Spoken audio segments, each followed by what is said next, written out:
Hello, everyone. I'll let you guys come in. I'm Thibaut from Rental Scale-Up and PriceLabs. And today we'll be talking about 2025 trends that will impact your revenue strategy. Um, so it's a pretty good topic. I got with me three experts. I just let you stream in. Already 40 of you are here in the room. Fantastic. Just like 30 seconds more and I get started straight away because you guys were on time. No reason not to start. Um, so as usual, what to expect, this is being recorded. So do stay until the end, but if you can't, it's okay. You're going to get an email with the a recording of this. As usual, you are more than welcome to ask us questions. There's a Q&A little box, the little widget Q&A here on Zoom you can use. Um, but to make sure to get started, you also have the chat box. You can leave a comment. And just so I know, there's 60 of you already. Just so I have a feel like maybe where you guys located, so an idea of where you guys located. So just go to the chat box if you can, say hello and tell us where you're based. Just curious out of this, why we welcome you, and I get started. Feel free to chat in the chat box, tell us where you are or ask any question. And yep. Branson, Michigan, Miami Beach, Chicago, Keystone.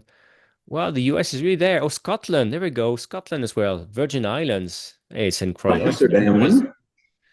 Let's take Chicago, Italy, Florida again. Florida, always a big market. And sending good vibes to you guys. London, Colorado, Phoenix. Oh, I'm in Phoenix as well. There we go. Look at that. All right. So without further ado, it's time to get started. There's 80 of you. Let's do that. All right. Um, up, up. All right. You should be seeing one slide normally. If you don't, let me know. Um, all right. As I said, right, we are going to get a live discussion today, right? Not 50 slides, just a couple. And we go live to a live discussion, 2025 trends that will shape your revenue strategy. I'm Thibaut, I'm your host today, and also I'll be talking a bit as I am the founder of Rental Scale-Up. It's a short-term rental news website. We have a free newsletter going out every week. We tell you about OTA trends, what the big OTAs are up to. We share market data. We talk about new technology. Go there. So rentalscape.com/newsletter, free newsletter every week. And I also happen to be the head of product marketing at PriceLabs. RentalScape belongs to PriceLabs as well. So again, super happy to be here. And we have three. So yeah, a quick word about PriceLabs as well. So we have PriceLabs, it's a revenue management company. I'm pretty sure Becca will introduce it better than me. Revenue management platform and market data company.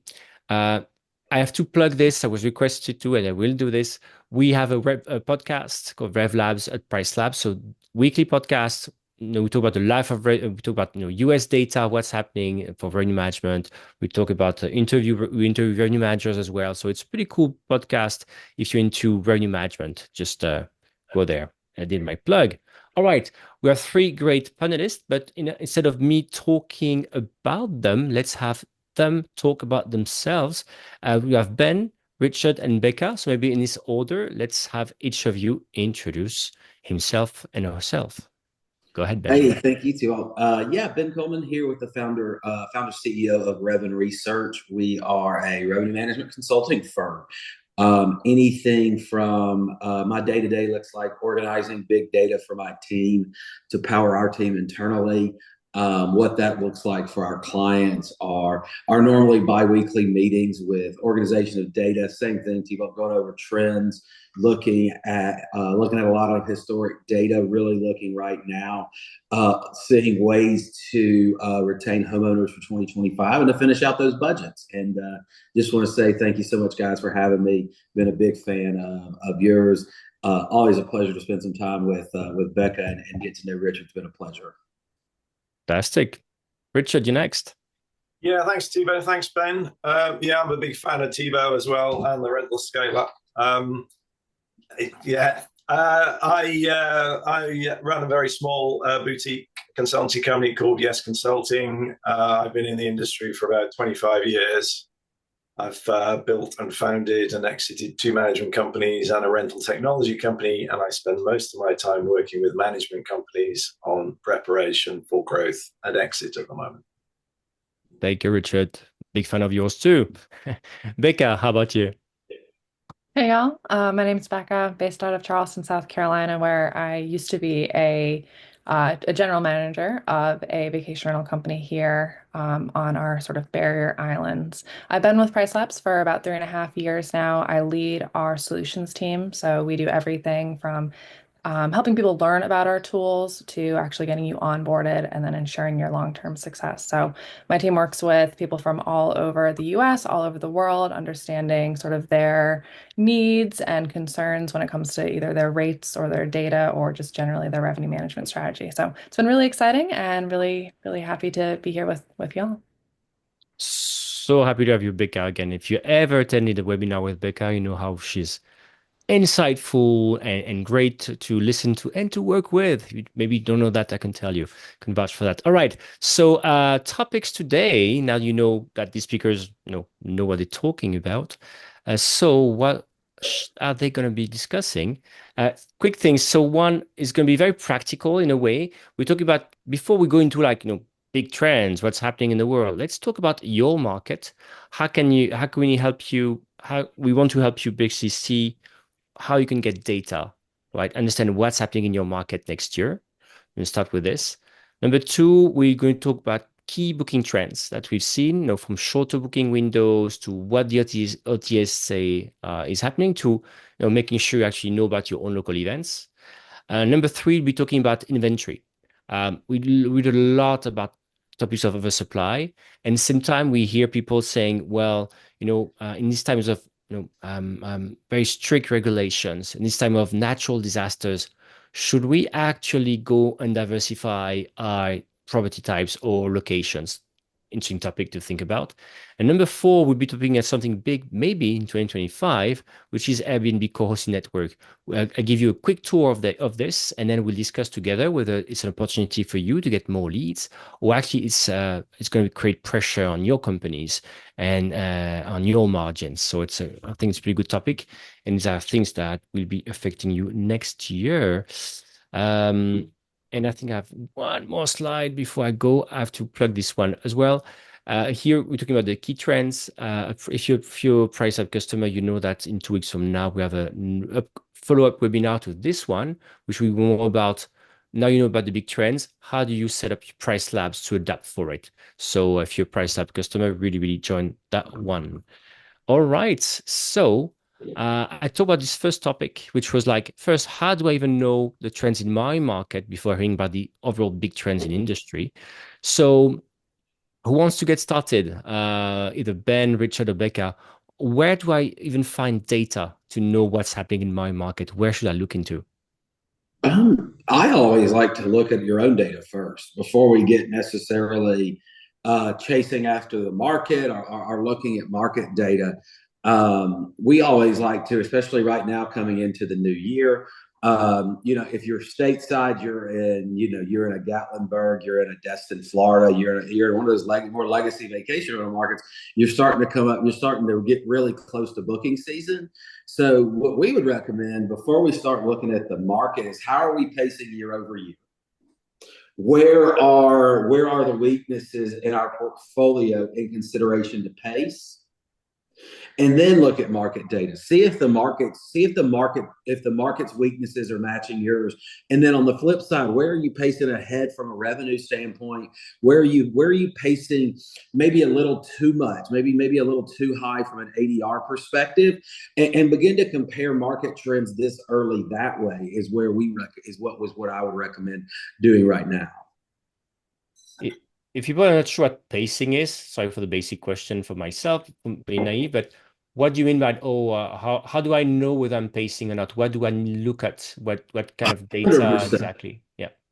100%. When I say the word pacing, we could be looking at occupancy, we could be looking at revenue, or we could be looking at ADR, any of those KPIs. And it's a term that we use. We call it same day last year. That would be, so what is today? October 14th. And let's say that October 14th of 2023, I had $1,000. I had $1,000 of revenue, and on November 14th of 2024, I have $1,100. I would be pacing 10% above where I paced last year. And we like to look at it that way because your truest source of data is going to be your own. You're manipulating that data yourselves, that your expectations are in mind, your goals, what you want to accomplish that year are really being manipulated at that level. So we like to start there and then see if the market is seeing the same kind of trends that we are. Thanks for the clarification. Becca, how about you? When you heard about pacing same time last year, I'm pretty sure these terms are familiar with you. So Oh, yeah. what do you recommend? Where do I look? Do I look in PriceLabs, in my RMS, in my PMS? Where do I look to know what's happening next year? There's so much data out there these days. It's sometimes hard to know where to look. Shameless plug here. PriceLabs did just release. It's called the Report Builder. It's this really cool tool, and our team has developed it over the past year with the intention of you not having to go to like 6 different places to find your data. It's pulling all the data in from your PMS. It has market data that's matched to each of your listings, so it's a really easy place to access a couple of just canned reports, things like your leaderboard, things like an opportunities report, just very easy to access data, but then also to build your own reports. So if you have questions and you're kind of unsure of where you need to go to answer them, and you might actually need to go to a couple of different sources traditionally to export and then build your own reports, it just makes it very easy kind of in one place in an Excel-like format to do that. If you had to pick a report here in this tool and this report builder, what would be one of the reports that because there are canned reports, existing reports in this tool that could be useful for 2025. What's your favorite one? Well, I saw that there are a decent number of sort of larger operators on this call. We have this really great report. I think it's called the segment pacing report, where just at a glance, high level, you can see each of like the cities that you're operating in and by bedroom count, how each of those segments are pacing against each other. And that's just sort of a high level how we would segment things, but what's nice about it is you can edit it. You can basically clone the report and edit it so that any of the ways that you segment your properties, whether if you're a PriceLabs user using groups or using tags, makes it really easy. But also, I should mention, even if you're not a PriceLabs user, the report builder is currently free to access and use. All you have to do is connect your listing. So, we actually have access to your data, but you don't need to be subscribed to any of our other tools in order to access it, which is really cool. Yeah, I'll just add something I think in here because I'm not going to counter two experts on revenue management, dynamic pricing, and tools. I think there's possibly a macro level that everybody should be looking at as well. So, the managers I work with, they have revenue managers. They use third-party tools. Some of them use PriceLabs integrated to the PMS. And we all know for 2025, data is going to become more and more and more important. But from a macro level, the reason is that there's so many changes and headwinds in the industry. And people are now, or managers are now thinking, how should I split up my inventory? Should I be going for very early bookings and then in the low season start changing the inventory, maybe to residential, maybe for student bookings, maybe for something that looks completely different? So not everybody always wants to get 365, 24/7 bookings as well. Owners tend to be a little circumspect.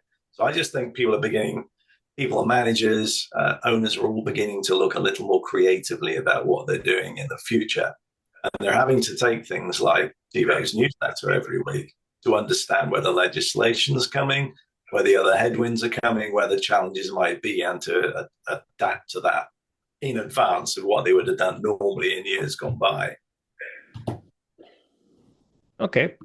Thanks a lot. So I think again, we really wanted, talking about 2025 trends, we really wanted again to start about talking about your own data, your own market, where you can see that, right? Of course, it's a mix of maybe your revenue management software, your PMS as well.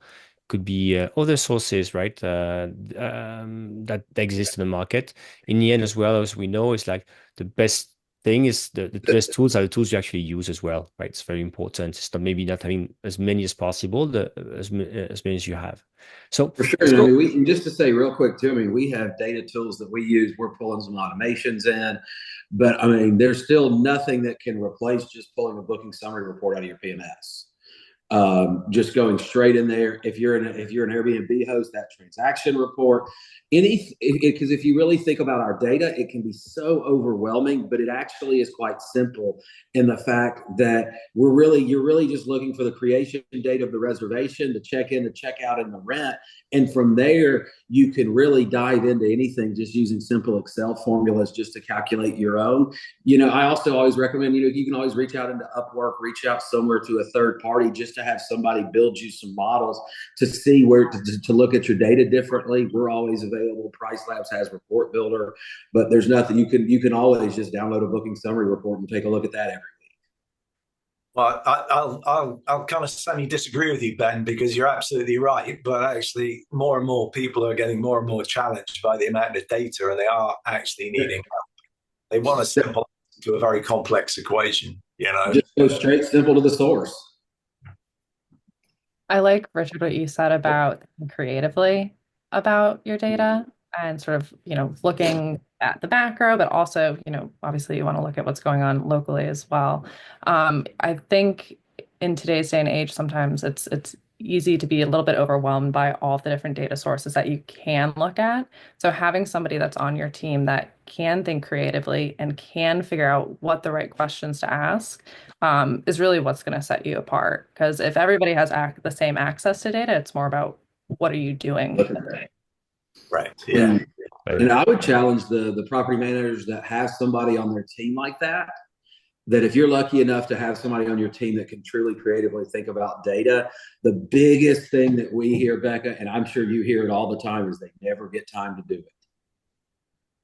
Yes. They never get time to do it. So if you're lucky enough to have somebody creative like that, I would really challenge the property managers to block them off 30, 45 minutes, at least 30, 45 minutes twice a week so that they can creatively look at your data for you.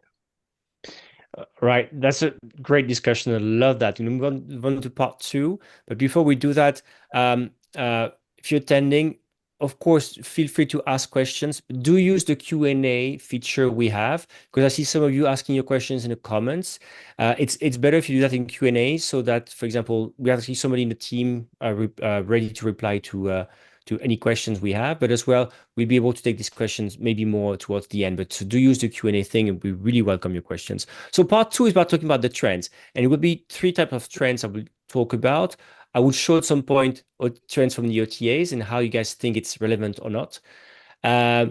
We'll talk also about local trends. How do I know what's happening in my market? But the first one, overall, we hear that booking windows are shorter. That's classic. I think that's something we hear a lot of markets. For each of you, one, is it something you've heard? And number two, then what to do in 2025 to address that? Who wants to get started? Well, I mean, I can tell you that the companies I work with, then booking windows are shorter and stay times are shorter as well. So one thing that's kind of surprised me personally over the years, because I've been doing this for 20 years in two management companies, that we always wanted to have 6 or 7 day and leisure stays, So, but now the narrative seems to be we actually want people to stay a shorter period of time as a manager as well, because we can leverage more margin of multiple services by doing that as well. So it's not just, I think, guests coming and staying. I want to stay in 2 or 3 places. I want to have more holidays a year. I think there's an underlying pressure coming through from supply as well to say, we want you to stay 3 days because we can actually upsell all that sort of stuff as well.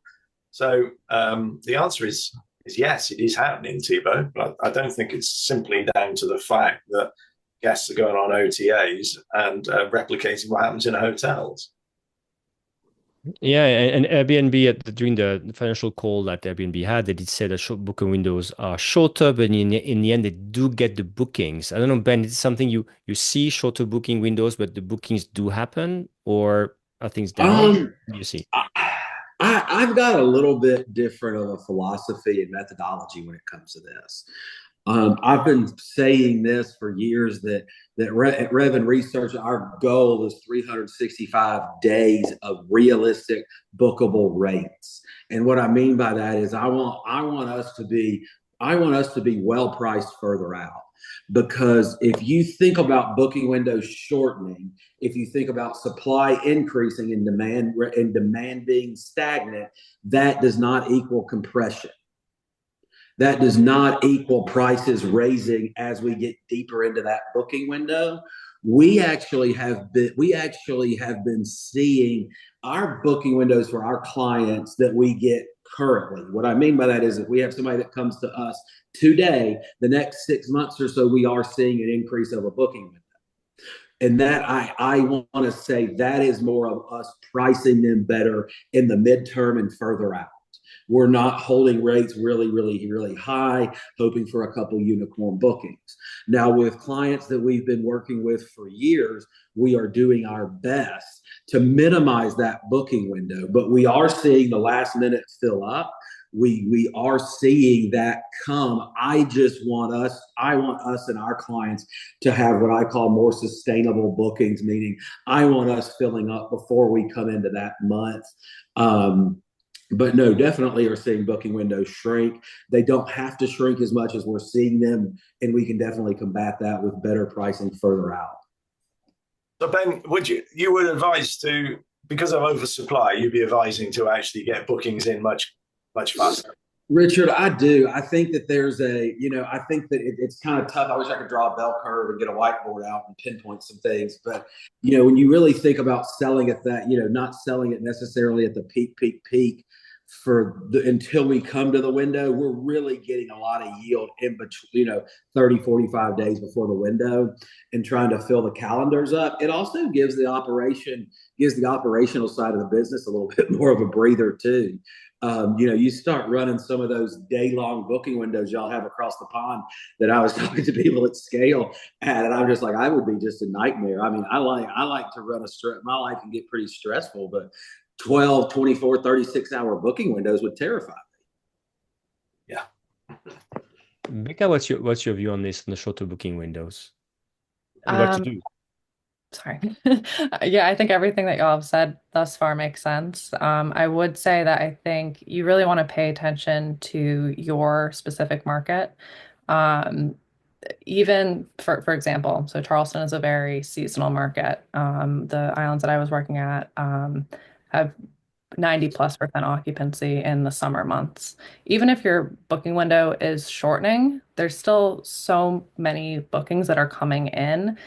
For those months, I wouldn't say that you really need to adopt your strategy too much because there's, as long as you're offering a good product, more than likely it's going to get booked. Um, but when it comes to your off season and your shoulder seasons, I think a lot of people almost over focus on their high season and really think about their strategies there. But really, with the, increased supply and everything else, you're really going to see more of an impact on those shoulders and off seasons that at the end of the day actually can sort of make or break your year. So if you're too focused on your high season or you're using the same strategy for your high season as your shoulder or low season, you're potentially going to be one, leaving money on the table during your high season, and then two, not filling up during your low and shoulder. All right. So for this trend, second part of it is talking about OTA trends. So what do I mean by OTA trends here? It's basically Vrbo, Airbnb, and Booking.com. Each year they do some kind of exercise, which is half looking at data, half PR, really, to get journalists to write about them. But they do share what they see next year in big trends for consumers, right? For travelers. And I do think it's interesting to look at a few of them and have the panelists here tell us what they think, whether it's like pure PR. I was about to say use another term, but pure PR, let's say, me. those two letters. Or is it actually there? Why am I showing this? Even if sometimes I'm like, what is that? Because you may know, well, you may not know that, but I worked for 5 years at Booking.com at the headquarters. And I can tell you, usually when an OTA is talking about a trend, it's because behind on their mind, they have like, oh, we just have a new feature catering that happening to cater that trend. And I'm like, oh, they're talking about that trend. May mean I need to go back to my OTA or to my settings to my PMS to there's maybe new things to tick and say, yes, I do have these features. So you get a new label, a new thing, new visibility for a new segment, for example. So that's why I'm sharing this. But again, I want to really show that quickly. I think I got 4 trends, have the feel for my panelists here and also see whether they see this in the market, whether it's important and or just again PR. Let's quickly go through it. Again, it's like 4 slides. I promise no death by slide today. All right. First one I've noticed. So a lot of them talk about multi-generational and group travel. So nothing really new for vacation rentals on one hand, right? It's like, but what's interesting is that what really mean here is that they're talking about the boomers here. Uh, for so many articles talking about TikTok and Gen Z and millennials, boomers are a big part of the market. They make a lot of decisions when it comes to short-term vacation rentals, for example. And what's happening is that until now, it was really Vrbo's thing, right? The big houses for big groups coming in. Booking.com, Airbnb are going after that. Airbnb has rolled out a lot of features for group, group can chat together on Airbnb and lots of things. So they're going after that market as well. So we may want to think about this, but distribution. That's why the others, not just Vrbo, is talking about this year. Also, another fact was interesting from Booking.com that 23% of boomers are planning thrill-seeking vacations. I think staying with your family is probably thrill-seeking in a way. But so it may mean again, even your marketing, it's not just about I'm going to make the home accessible for older people. It also means like, yes, we have to think that boomers who do have a lot of money making decisions for booking, they also probably want just not the traditional view of who they are, like as older person, right? They are so for active. That can change as well in marketing. So quickly around the table, what do you guys think of that? Is that as usual, or you think like, yes, that's what there's something different in the way the markets are this year, to next year about this? Well, I'm a boomer, and therefore it's old hat to me. In this one statement, it's old hat. Yeah, gotcha. Anything you've noticed? Any kind of difference here? Anyone? I think I tend to agree with Richard. I think it's just the same. I like what he said. Did he say the same old hat? I really like that saying a lot. And so I'm going to say the same thing. Right. One here, I'm not sure what old hat means. I hope it means what I think it means. So just means we've seen it a lot before, Becca. Sorry, guys. I don't know. For me, I think this is one of the less PR trends. At least here in the US, baby boomers have over 50% of the wealth. A lot of them are having, grandkids at some point and want to travel. So this is a big driver for a lot of the travel that's happening in the US. Now, does this mean that you need to like specifically market to them? Maybe. At least for us, like when I was a property manager, I think a lot of the sort of older generation tended to be some of our best customers, actually repeating guests that wanted to have like a relationship with our company versus the bachelorette party that would book on Airbnb and then destroy our houses. So yeah, I think, if you do have homes that, are single story or have elevators, definitely highlight that because that's actually a really big feather in your cap, I'd say. And adding to this, indeed, there's a part of this which is self-fulfilling. For example, Airbnb having more features for groups because they want bigger bookings, longer bookings, kind of things, does mean that they will be able to sell this because they will start buying traffic for groups way more than they did in the past. So it may mean if you have big houses, which big houses did really, really well on Vrbo, maybe Airbnb could or has become interesting as well. That's a division bit I had. So another one. All right, there we go. Oop. have to go forward. All right. Yeah, just I didn't know what to show as an illustration. So you can anyway. So wellness and mental health focused travel. I go into a second slide about this, but anyway, what's interesting to me that they say like people like 60% of travelers are seeking long-term health benefits from their vacation. Just like resting is a good one, sleeping, but like people are looking for more, maybe like be able to walk better, have better air. If you, we've seen a trend, even for example, in Southern Europe, people booking vacation in Northern Europe because it's too hot in the summer nowadays. So people are looking for like long-term health benefits. What it means to me for TA, it means like, okay, probably if people are seeking this, making sure that in your TAs or PMS, you do tick the boxes to say, things around, your location has access to some sports facilities, for example, natural parks. That could make sense. Another one is that if we know the whole big detox joy of missing out is big. Like people are just like happy just not to be connected, even post elections. Um, People are happy to be disconnected. So I don't know how you can really cater to that, but apparently it's a trend. So again, on this one, PR, BS, may say so, or there's something people should care about for 2025. Yeah, I'll dive in again first. So, yeah, I mean, I think this is a trend and it's a global trend. It's very, there's a lot of press about it and there's a lot of concern about it, adding sustainability, ecology, health, well-being, mental health. It's definitely true. So I don't think it's just PR, but it is leveraging a lot of the current press. I agree, Richard. I think that it's definitely they're definitely hopping on the bandwagon of some buzzwords for sure. But I agree, Richard. I 100% agree that it's a trend, and maybe not just a trend. It's here to stay for a while.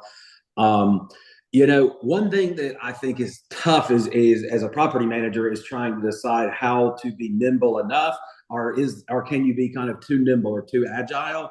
This is one that I would focus on mainly because you're looking at you could really drive some bookings to some of your smaller inventory.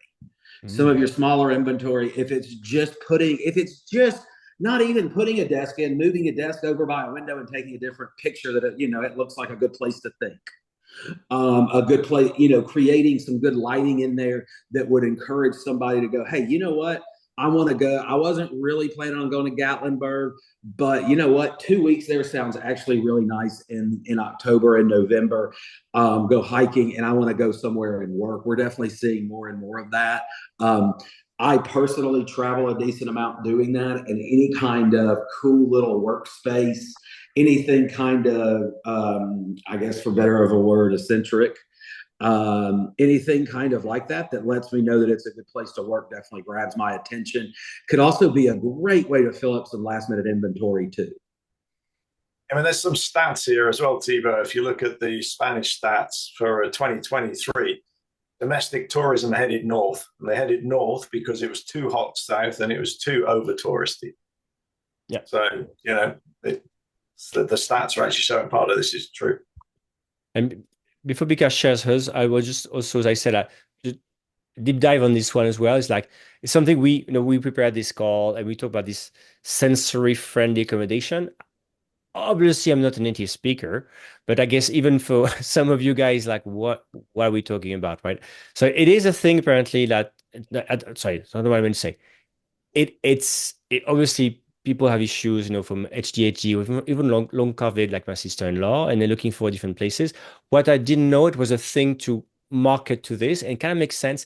And again, it might be very easy, updated your descriptions or amenities, just to say maybe there's some quieter zone or quiet areas. Something we don't think about, but some people looking for like places where it's super quiet, for example, may be important, for people. So again, on this one, maybe Becca, of the whole wellness topic, what do you think of this? It's something you've heard, you have clients where you do this, or what's your view? Yeah. I'd say that this is all just like a very interesting lens to like take a step back and view your listings through. I think it's going to cause you to lose bookings for you to offer extra amenities or to be a little bit more thoughtful in where you put that desk or how you take photos or how you show up on your listing. So whether it's, and things, even though I feel like neurodivergent and ADHD, I personally have ADHD. I feel like that's sort of a buzzword right now, and that's sort of why Airbnb is saying this.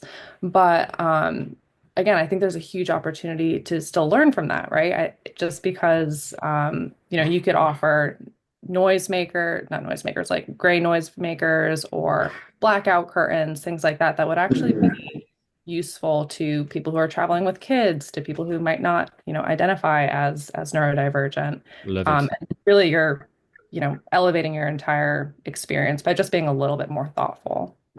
Exactly. And last one I will take. So again, we can laugh about this one, but it's also very interesting. The whole set jetting. So basically, this the idea like people see M&S in Paris, they go to Paris. They see Games of Thrones, they go to Dubrovnik. That's Dubrovnik here, or they go to Iceland, or they see any kind of show and they travel. It always kind of existed, but apparently with Netflix and the rest, this has accelerated.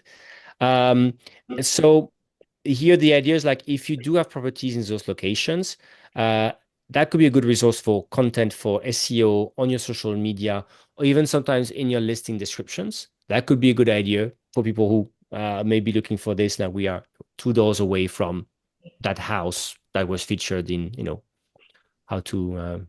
Anyway, so what do you guys think of this one? Is something you've heard or seen? PR, quick one. Feel free. Definitely happens, Steve-O, without doubt. You can use it for getting more traffic and for getting more bookings. Unfortunately, if it's overdone, you end up with complaints and legislation against over tourism. But yeah, it's a fact. It definitely is, and I think anything that you can do anywhere to leverage into the community, you can leverage. I mean, I've met people that are renting out firehouses and water towers. Anything that you can drive eyeballs to your listings that relate around a community or a geographic area, I think is a home run. Yeah, I think this really just speaks to people wanting their vacation to be an experience and not just have just a vacation rental. So whether that's, obviously you can't really control the location of your company. You can't say, oh, Game of Thrones was filmed here if it wasn't. Um, but one of my colleagues, Kyle, he recently took his daughter to Nashville and they stayed in this really sweet Taylor Swift decked out suite. So anything that you can do to kind of be Yeah. unique or There we go. have that experience can really set you apart. And it's great to hear, right? And again, it's just like these trends. Whatever we think as professional of these trends, old hat, or it's been around, or it's just like that. It's like it does say something about either the OTA's intention of like, okay, that's where they're going. Maybe I want to check something, or it says as well as like, you may be surprised to know I'm French. I may be surprised, shocking news for a lot of people. So I may have this, dim view of M&A in Paris and how it shows the city, but whatever I think, I can't deny that a lot of people are choosing to go to Paris from around the world, right? Not just from the US, to go to Paris just to go where they're going. So again, it's also interesting to think as well, like you have to keep up with this and it could be a source of content. All right.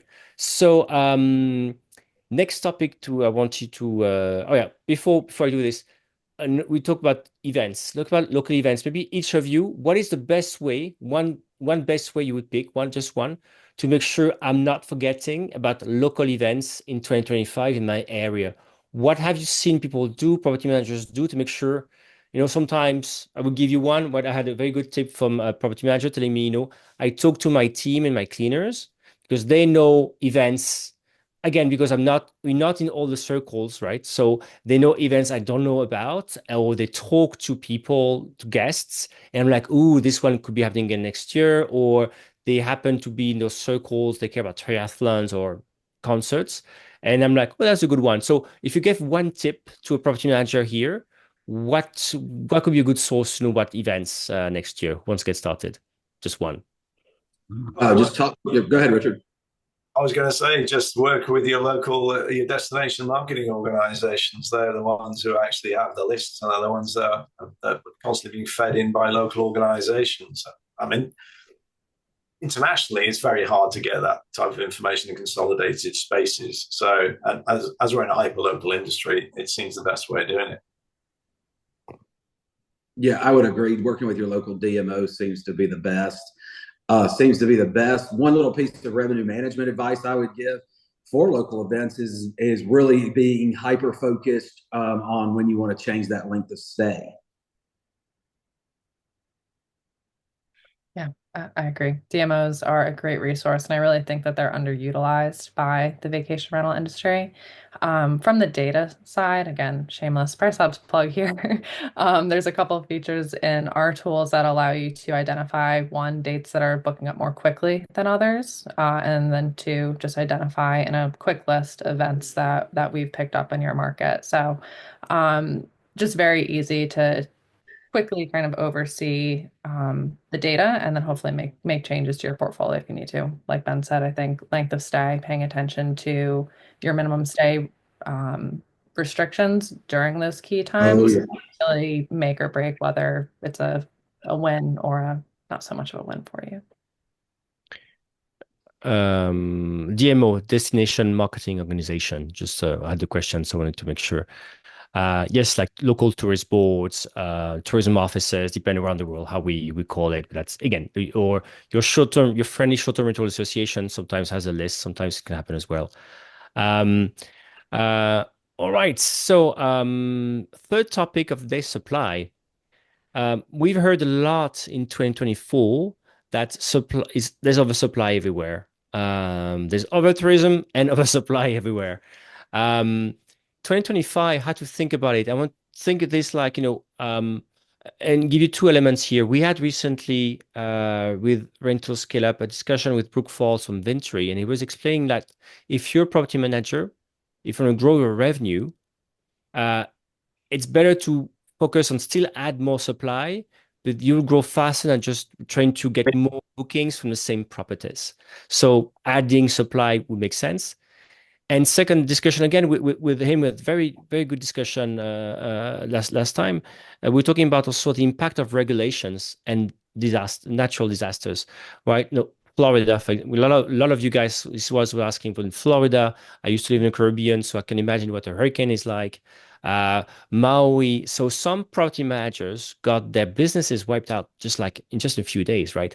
So regulations, right? Boom, your whole market, the whole slice of the market can be banned, right? How to think about this between like there's oversupply and yet I need to add more supply to grow, and at the same time, should I think about diversifying to address some risks? A lot of questions on the supply probably on the mind of our audience. Who wants to get started? Feel free. I'll go. Go ahead, Rebecca. Go ahead, Becky. I can dive in because I did a presentation last week at a show on supply in the UK.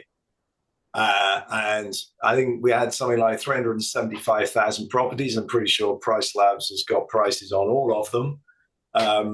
But we're seeing so many headwinds now. We've got high interest rates. We've got finished holiday letting challenges coming where they're going to remove all the tax benefits.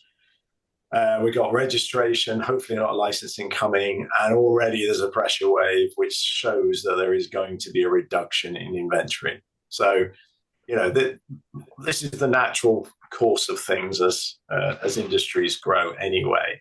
So we're going to be legislated, restricted, managed, how to become more professional. What's really interesting about it is it happened in Scotland. Scotland lost inventory, but the ADRs went up and the occupancy has gone up for the ones that remained. Okay. And that question you just had, Thibaut, about what do you do? Do you get on more inventory? You can't just say get more inventory. You have to say get the right inventory. 100%. And my final comment on this is I am asked so often, should I start another business in another destination? 99% of the time, it's ridiculously hard to do that because you're hyper locally, you've grown from nothing and you know everything about the place and you get references and referrals and you're local. So it's quite unusual to find companies that can do two destinations as well as the one they started in. Yeah, I was going to say, I think it's a great thought to diversify your portfolio. If you can do it successfully, then that's amazing. But you have to be really thoughtful and intentional in how you go about the process. Because if you just say, "Oh, I'm doing really well in Florida, let me open up a shop in Colorado and, copy and paste my strategies," you might end up not failing, but losing out in both businesses because your attention is split and you're not being as intentional as you should. Um, And how about then just say um, regulations are short term, I go more midterm, or say I'm going to change the type of properties. What could be if I don't go after location diversification, can I go after property type? What do you think? It's Yeah, I really think that I think that regulation there kind of dictates that, like you said, and that's where if you're looking at growth, where regulation can help, where regulation can help guide that growth. I personally would much rather operate and start working on a competition, working on competing in a regulated market already because you know what you're going to get. The worst thing to do would be to spend all this time, money, and energy to break into a new market that then in 2 to 3 years is going to become very heavy regulated, and you're a newer player in town. yeah, diversifying the approach to what type of rentals you're going to get. So midterm stays, long-term stays, out of season stays. There's a lot of conversation these days around, do I want distributed inventory or do I want hotel block apartments? Because that's a big trend at the moment as well.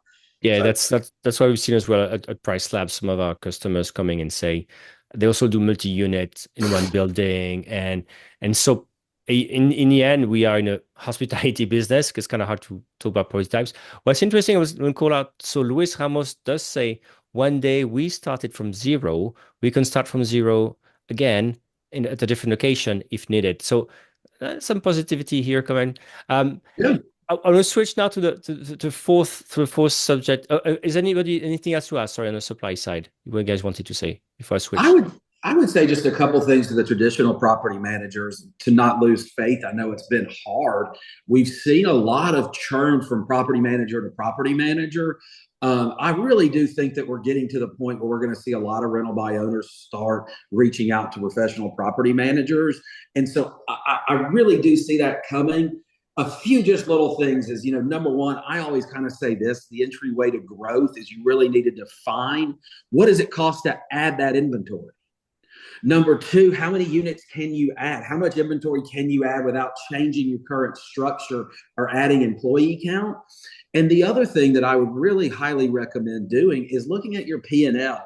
Look at your P&L by property type. Look at your P&L by bedroom count. Look at your P&L by maybe section of town that you're in.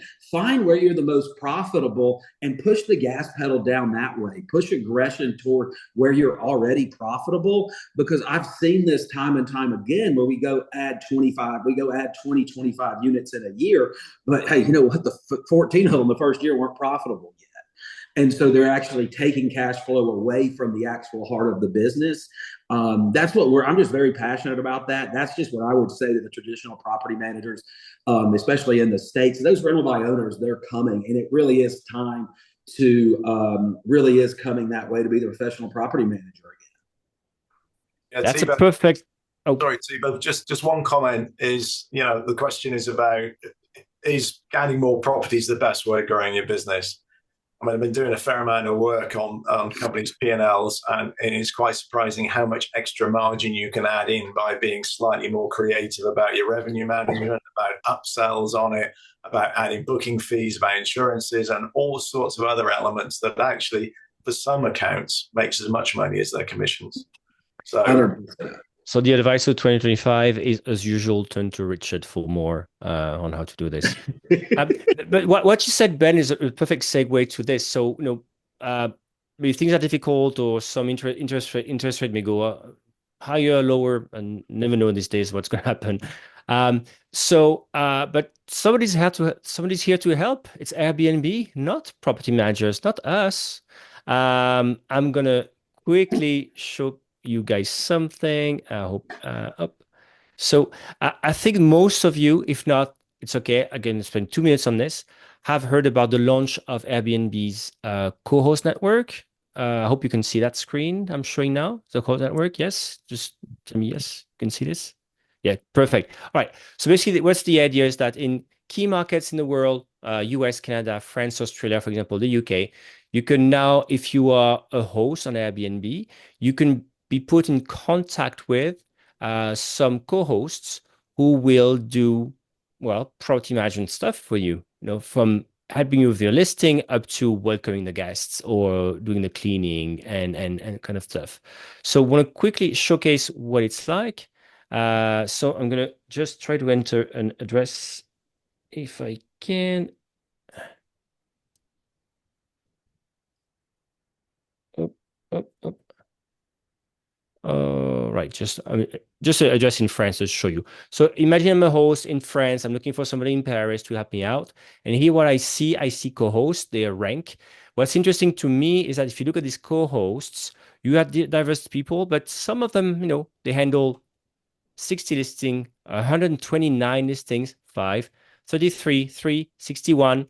So it's not just small hosts we see here, right? We see people quite a few, especially the top number of listings. So hence the question that I would be maybe asking here, if I go here, what's interesting to me is 4 things. One, Airbnb on their page and Brian Chesky recently on different calls in interviews has said that co-hosts have a better guest review score than you guys. What he says that, and it's written on their website, that co-hosts have an average of 4.86 review score against large property managers. That I look at the data, they mean people with more than 30, managing more than 30 properties. Have a review score that's lower at 4.62. So that's, again, could be self-selection, right? Obviously, if I'm making a program with co-hosts that only have a certain score, of course, they, by definition, are higher than the rest, the average, because I'm selecting them, right? Second topic I would like, again, the panelists to react on is like, and Chesky added, we're going to do this because we want to unlock millions more listings. Look at that oversupply. At the same time, I heard on the market people telling me, well, I'm a co-host there, and the people I'm getting as requests from are people who are very struggling, and either they have very bad properties, and I'm not sure we want to take them on. So okay, you're going to be connecting with people, but what's the revenue production potential here? So is it a source of leads for you guys? I showed you there's like pretty big companies listed out there with hundreds of listings, or it's going to be create pressure on margins, right? They said that they launched 2 weeks ago, and in 2 weeks, more than 20,000 more people said they would be interested in becoming co-host. Does not mean they probably fitting in the criteria, but they say things. So what do we think? Do we think it's going to be could be a good source of leads to add more properties, or do we think it's going to create even more pressure with people, with 4 or 5, managing 4 or 5 listings, in the business there, and proposing stuff, service at a very low base of costs? What do you think? Sorry, lots of opinions on this, Thibaut, as you can imagine. So I've actually spoken to quite a few co-hosts in the US before they actually decided to launch it globally. Some of them were small co-hosts, and they were very happy getting their 10 or 12% commission. And what they thought was really interesting and helpful to them is that they didn't have to worry about accounting and payments. It was all split up within the co-host environment. On the other hand, I spoke to ones who got 40, 50, 60, 70 properties, and they were not co-hosts. They were co-hosts, but they had essentially become property managers. And all of a sudden, their lives had changed into a nightmare, and they were looking for PMSs, and they were looking for extra distribution. And Airbnb wasn't providing them with all the bookings they actually needed. So take it back to the 300,000 properties that Airbnb have decided to get rid of because of the low scores, 4 point whatever, below 4.5 or whatever they specify. Presumably, this is a way of actually increasing inventory for Airbnb. But, essentially, you're just becoming micromanagers, and they still got to have good properties. They've got to act professionally. And if they get big, they're just more managers. So it's PR. I think it comes back to understanding where your margins are, because when you start looking at that marketplace that way, it could be the one of the larger lead sources for acquisition that our space has seen. It could also drive us into a lot of problems, Richard, because I mean, you said it, when you start getting to 16, 20, 25 listings, you're not a co-host anymore. You're a property manager. You're not going to be able to, you're more than likely going to have a lot harder time filling 30 units just on Airbnb than you would filling 15. So now what are you looking for? Distribution. I think that's why, and I've heard Brooke from Ventori say it. We've heard all industry leaders say it. Richard, you've said it. This is a time where we're going to see a lot of unprofessional inventory professionalize itself. If I'm a professional property manager right now, I am getting ready to talk about driving revenue to an asset. I'm talking about driving historic rental revenue and talking about me being a professional property manager and very much distancing myself from that word co-host. And I think that we've got a tremendous opportunity to pick up a lot of inventory into our industry. And you know who's going to win? Who's going to win from this without doing anything at all? It's Booking.com. That's a great point. That's a very interesting point. I mean, they're just walking into new inventory on a daily basis without having to do any marketing, because Airbnb won't be able to sustain it, particularly on probably lower quality, much shorter stays urban inventory. Absolutely. And we're starting to see Booking.com be not just like I would say last year they were a player, and this year we're starting to see them be a major, major, major player over here in the States as well, where we've got clients who will sign up for it, put the time into it, and it becomes their number one booking source in a few weeks. Any PriceLabs comments on the competition between Airbnb and Booking.com? Yeah, I mean, I agree with what y'all or on Booking.com. It's something that all of our customers in Europe have been begging for some time now. We did introduce our hotel data tab, I believe last year, if not 2 years ago now. I do believe there are plans to incorporate more Booking.com data in our platform this coming year. Yeah, that'd be super. Yeah, and also to answer these questions as well, somebody says, is there a difference between co-host and property manager? So no, right? Exactly as Ben said, you call yourself how thing you should be called, right? But on the platform, you can list as a co-host, and some of you did, and some of you said actually they're still in the waiting list because there's too many co-hosts in the region, which is so interesting because like how many, I'm curious because we heard how many people wanted to be co-hosts. We haven't heard how many people wanted to find a co-host yet. So, but let's see. It launched 2 weeks ago, to be fair. It's a pretty good marketing machine. They have to, make it happen, right? You can be a co-host. The only difference, you can't list your co-hosting profile under your company name in the US. In the US, you have to be Gendo, right? Probably because it feels more like folksy. I'm just local host, even though you have like 160 listings that these guys have. Not so in Europe, by the way, because in EU.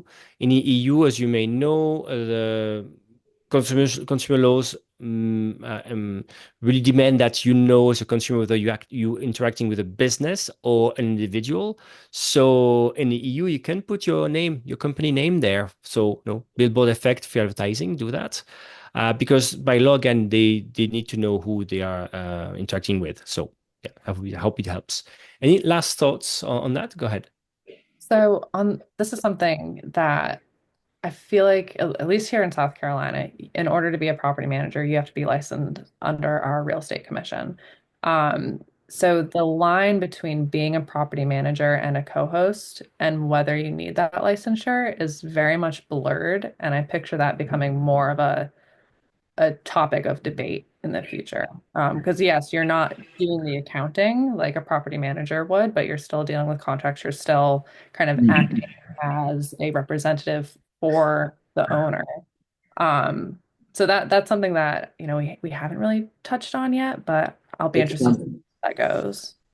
I think it's coming down the pipe, and it's going to come down the pipe pretty soon. And so, in your Destins and your Panhandle of Florida markets, that Gulf Shores where advocacy is really, Dennis down in Orlando, Cassiola's been on it, big, I know. And so I'm very curious, just from a spectator, standpoint of how this is going to look, and then just to see how it will flow through, how it'll flow down with inventory change, and then will this spur on some regulatory issues when you get into permits in different areas. It's been a fantastic discussion. Really love it. And I know there's even more. I just want to take a few questions and then I will ask you, each of you, what's the best way to contact you to keep on the conversation if people want to know more. Just two questions I can see in a Q&A. What data should we look at in order to make the tough decision to let go of a property, given the market given in 2025? Who wants to take it? What to look at to say, sorry, bye? I look at the P&L. Yeah. Is it making you money? If it's making you money, is it making you enough money to suck it up? Is it, or if it's not, one thing I did when I was a property manager, if we were going to let go of a property, it was just a discipline that we had in our business to make sure that we were going to have it. We were going to go ahead and have it, go ahead and have it work. Go ahead and have that replaced. Yeah, there's another side to this as well. It might even be a profitable property, but it might be a very troublesome owner. Spends far too much of your time. Let it go. Second question. It's very hard, but I'll tell you, it's one of the better feelings that you can have when you've got enough confidence in your business to be able to let some money go, knowing that you're going to get it to come back to your team twofold. Make your team happy. Can you explain a little more about the hotel block apartments model, what that looks like, pros and cons? I guess super short because it's probably a very wide topic. I guess Richard. Very, very wide topic. There's two models. One is commission model. The other is a lease arbitrage model. Lease arbitrage can be horribly, horribly painful. I have experience of that. Commission model is more unusual still, but actually a much better way of running it. Obviously, consolidate cleaning into the same space. You've got opportunity for automation and everything that goes with it, but also you're going to probably have to have the right license attached to it. Bonus question, if you can. What upsells, added services would you recommend to add margins? Any of you? Early check, yeah. I think early check-in, late checkouts are your kind of go-tos. There's quite a few technologies out there. Yeah, those are my two: the early check-ins, the late checkout. There's a lot of upsells coming through. There's a lot of experiences companies like Mount in the US who will network with you and provide you commissions on sales of experiences. Could be guides, could be chefing, could be anything like that. And there's companies these days who will actually put stuff into your accommodation that if it's purchased and drop shipped after the event, then they'll share the commissions on that as well. So there's a lot of things out there right now that you can make money out of. Yeah, and I'll give a shameless plug real quick. Revan Research helped found a company called Happy Guest, which is happyguest.ai. Where we really are focused on hosts and professionalizing anything from the rental contract all the way down to those upsells in the back end of the reservation. And so, yes, I think upsells are really a way to drive margin back in the business's market as your overall market is in a decline. Yeah, and I want to add two things: damage waiver probably, and some people make good money taking fees on their direct booking website as well, which is interesting. So we're talking about shameless plug. If people want actually to know more about you, your companies, what is the best way to contact each of you? Becca, do you want to get started? Yeah, of course. If you have more questions about PriceLabs, you can find us at hello.pricelabs.co or reach out to us at support@pricelabs.co. If you want to get in touch with me, I'm on LinkedIn. My name is Becca Madigan, and I would love to connect.